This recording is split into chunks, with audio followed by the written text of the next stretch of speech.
Hey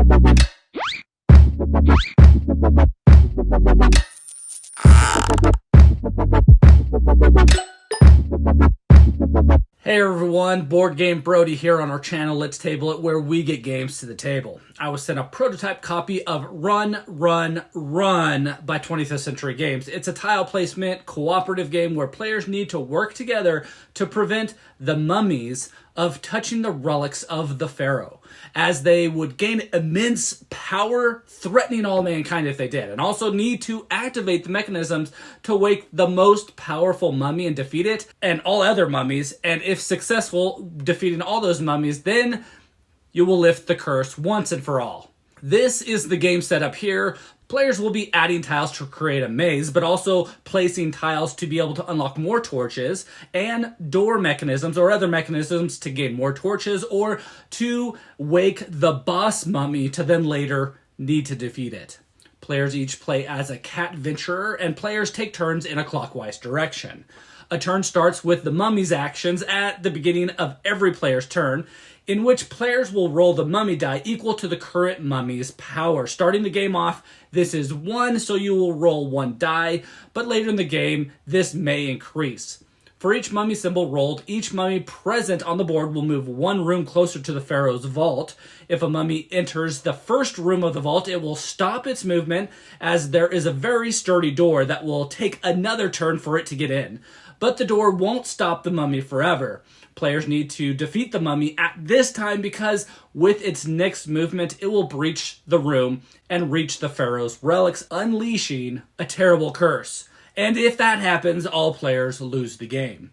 With the result of a mummy symbol, also a heart token is placed on a free spot on the top mummy card. At the beginning of the game, it will take 5 turns for players to roll that mummy symbol before the first mummy comes out. At any time when the mummy card is full of hearts, then you will tip that card over so the hearts will slide off to the bottom, and then you'll flip the mummy card over, placing the hearts below it or on top of it, signifying that those hearts are that mummy's new health points. The matching mummy is placed in any room of the maze. It's smartest to try to place it furthest from the tomb as possible. If you have any extra hearts that you need to add to a mummy after a new one is revealed, then you will add it to the next top mummy card. Mummies do not attack players directly. Their goal is to get the relics in the vault and unleash the curse. When a mummy awakens, it will have actions associated with it. It could be a lightning bolt, which means it's an immediate effect, which will likely be discarding room tiles or torches. A plus box icon means that it'll add +1 power to that mummy die. So while this mummy is active, you will roll 1 extra die during the mummy's actions. A plus and then an arrow means the mummy always moves 1 extra room during their action, even if you don't roll any mummy symbols that time. After the mummy's turn, the current player takes their turn. This player can choose one of 3 different actions: explore, fight, or cooperate, and then they will draw a tile. When exploring, you will add tiles to expand the maze, and then move to that tile. Or you can choose to only move without adding any tiles. When adding a tile, you will choose one from your hand to add on to the others. The tile must join an existing path without blocking off an open doorway, and you must be able to move your cat venture onto the tile that you just placed. So you will move your cat to that room, and a basic move accounts for moving up to 3 rooms or tiles away, following the open paths to do so. If you need or choose to move further, you can do this by discarding 1 room tile from the draw deck for each extra room that you want to move. Just be aware that when the tiles run out, you will have to make do with what you have. You cannot explore a location if you cannot reach it by a combination of your basic moves combined with discarding extra rooms. You will then light up the room you just placed out if needed. Some rooms already have a torch symbol and don't need to be lit up, while others need a torch to light it up. If it needs one, then you will add 1 of your torches in your team's supply to that tile. If you don't have any torches available when a room is added that needs a torch, then you will add a heart to the top mummy card. If you cannot do this because all mummies are active, then you move all mummies 1 room closer to the vault. Not very fun when that happens. If you place down a sarcophagus tile, then you will take the top sarcophagus token from the stack and reveal it. These tokens can be used at any time during your turn.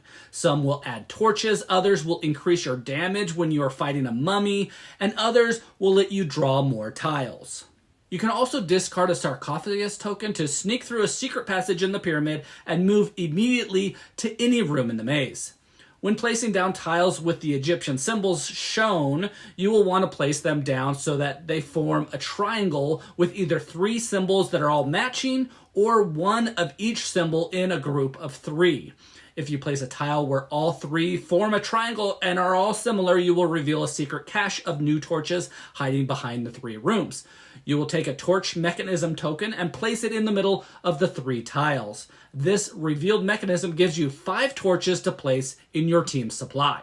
Each tile used for the torch mechanism cannot be used again for another torch mechanism. If you have 3 different symbols in a triangle shape, you will then unlock a door mechanism. This is needed to wake the boss mummy.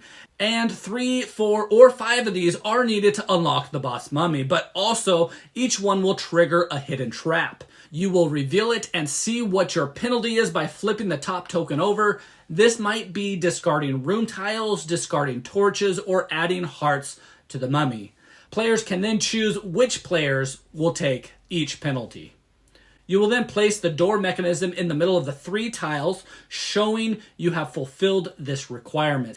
Similar to the torch mechanism, the door mechanism tiles can only be used once for a door mechanism. However, you can be strategic and use the same room for another type of mechanism not used by that tile already, meaning you can have a door mechanism next to a torch mechanism tile. After getting 3, 4, or 5 door mechanisms, which depends on the difficulty for playing the game, the boss mummy is woken up, and you will flip over its tile and place its matching figure in any room of your choice within the maze. Heart tokens shown on the card are then counted out and placed on the tile to use for its health points. Any mummy cards not added to the game are then removed, as no more new mummies are placed out after the boss arrives. Now, as the game goes on, you will, instead of exploring, probably need to at some time decide to fight instead. Remember, these mummies are coming for the tomb, and the only way to stop them is to fight them. Now, you have used these tiles in your hand to place on the maze to expand it, but you also can use the tiles to fight. The combat strength of each tile is equal to the number of exits that tile has. When choosing to fight, you will move through the maze using the same steps as if you were exploring. This is up to 3 rooms, plus any extra rooms if you choose to discard a tile from the draw deck. Each tile discarded lets you move 1 room further. You will then stop on a spot where a mummy is located and then discard the room tiles from your hand to determine the number of combat dice that you want to roll, with a maximum being 6. A hit symbol will let you remove a heart from the matching mummy. A question mark lets you use your Cat Venture special ability.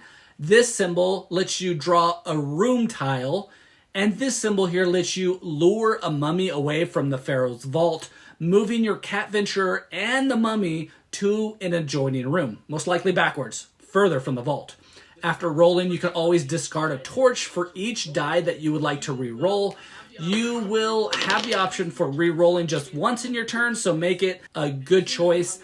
And as soon as the mummy loses its last heart, it's eliminated, and you will place its card on the bottom of the pile, as it possibly can arise again, unless it's the boss mummy. Then the game ends. If fighting multiple mummies all at once, you can assign damage to either one that you wish.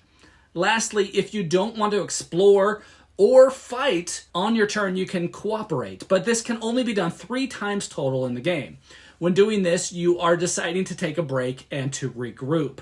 Each other player decides if they are willing to join you in your current room, moving them for free regardless of the distance. The top regroup tile is flipped over and you gain the benefits shown on it. Once all 3 tiles are used, you can no longer take this action. All players who choose to regroup will choose up to 2 room tiles from their hand and place them face down in the middle of the table for an exchange. They're all revealed, and players can decide which player should receive which tiles. This can be all going to the same player or however you want to decide. With this action, you also have the chance to exchange sarcophagus tokens or give them to another player for free. At the end of your turn, no matter what your chosen action was, you will always draw a new tile from the stack and add that to your hand. If you manage to complete the door mechanisms and defeat the boss and all the other mummies, then you all win the game. However, if a mummy reaches the final chamber of the Pharaoh's vault, then you all immediately lose the game. The game can be played solo as well with the exact same rules. And, well, that's Run, Run, Run by 25th Century Games. It is a game where tile placement matters, but mixes that up with having multiple players because you're trying to build the maze out so far so that when the mummies come out, they aren't able to move a couple times to get to the vault for you to lose the game. But as you try to create a long maze, players will bump into each other with different ideas or placing out tiles as not planned. Or players spread out in this game. There isn't a long path anymore. Players have their plan in their own areas, but mummies need to be attacked quickly because the maze isn't so long. Torches become a very important thing, as we found out the hard way, because if you run out of torches when placing tiles, then you place heart tokens and more mummies come out more quickly. So we have to make plans to make a 3-tile triangle with the same symbol to get some more torches. We did some good planning when, making 3-of-a-kind tiles to be used again for a triangle with the 3 different types of symbols, but we're playing the easy difficulty level with only needing the 3 door mechanisms activated to activate the boss mummy. I think the placement of tiles becomes even more important if you were to play with needing 4 or 5 of those door mechanisms being activated. We also tried not sacrificing tiles to move further, although a couple of times we needed to due to our placement of cat venturers and the mummies that were moving around to fight them. And I didn't think we wasted too many of them, but when the game ended, I was surprised that our pile at the end of the game, we were down to like 5 or 6 tiles in that. Now, the sarcophagus tiles were tiles that we felt that weren't great to place because they created dead ends, but if you had an area where there were open paths without needing to connect anything nearby to the triangle symbols, then they would grant you an extra bonus, which was great. Some of which were great when attacking the mummy. But one entrance was not good for battle and not good to achieve the main focus of activating mechanisms. The torch tiles, on the other hand, were good to open up the maze when needed, but also were good when attacking and were used when they were low on torches as well, because you didn't need to place out another torch when placing out that tile. Ultimately, this is a tile game of creating a maze and placing the tiles in good places where the path leads to good potential areas to place other tiles to activate mechanisms that will either give you more torches or unlock the door mechanism needed to unlock the boss. The bonuses felt like they did help and could be worth it, but it makes other things more challenging.